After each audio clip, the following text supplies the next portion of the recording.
منش مرد هستم.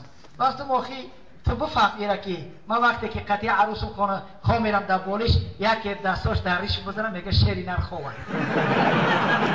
اگر به شرط که تو ریشتراش یکی دستی عروس برسه میگه دوگانم خواه. سبحان الله. این بیریشا ریش مانیختان مردک نی.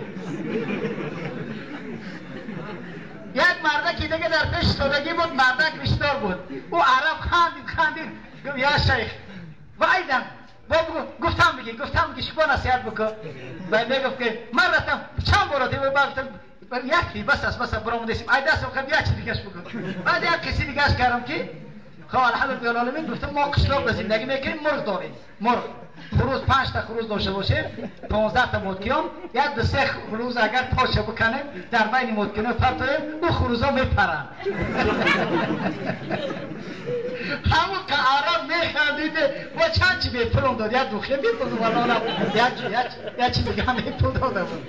دیگه میگم که همجا بشی گرد بریم میگم تا کجای میگفتم که من تاجیکستان هستم عجمی. میگم سبحان الله انا ارا میگه که اول مره میگم من یکم مرتبه خیلی مرد دیدم که خیلی سلطناش یه الحمدلله ما بیک بعد برام آمدیم میخندیدم اونجا ایستاده بودم لیکن خدا برکتون دیاد آخه شما مرد هستید الله سبحانه و تعالی ریش داده برای ما زن ریش نداده است.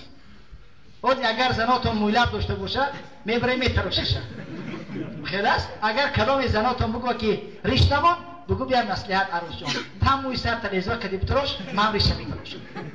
سبحان الله اگر سر شو بتراشه چقدر اوجس میشه. یک بار یکی اگر از بعد تراویح اگر باید تراویح خونه تا بشکن یکی چراغ کشتگی باشه. سبحان الله یک حسن